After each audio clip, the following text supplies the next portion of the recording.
Hello, I have a question for you today. Why do you think some groups outperform others?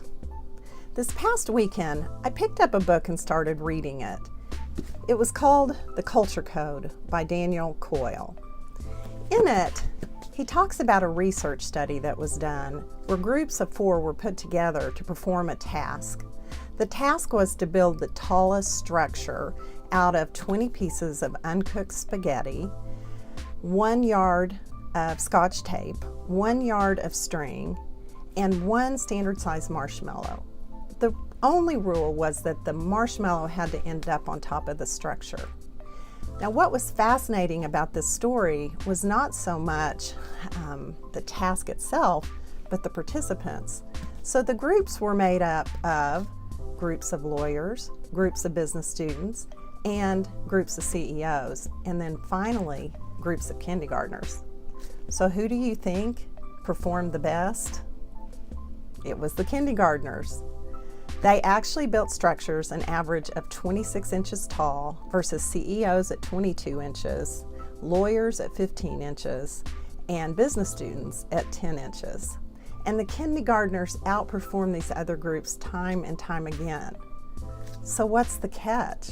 How could experienced, smart business students and professionals be outperformed by unsophisticated, inexperienced, brains not fully developed kindergartners?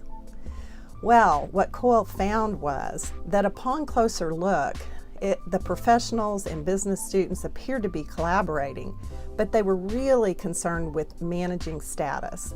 They were concerned about who was in charge, what were the rules, was it okay to criticize someone? Where the kindergartners were not concerned with that at all. They looked chaotic and disorganized, but yet they were very efficient and effective.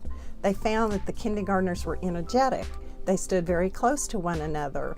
They were quick to move and solve problems and identify problems and offer help, and they were willing to take risks. They weren't worried about managing status.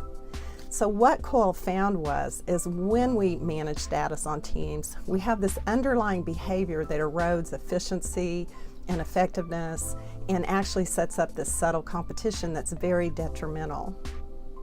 So what he says is that you need 3 skills. You need to build 3 skills on a team if you really want to be a cohesive, high-performing team and have the kind of culture that gets the best results.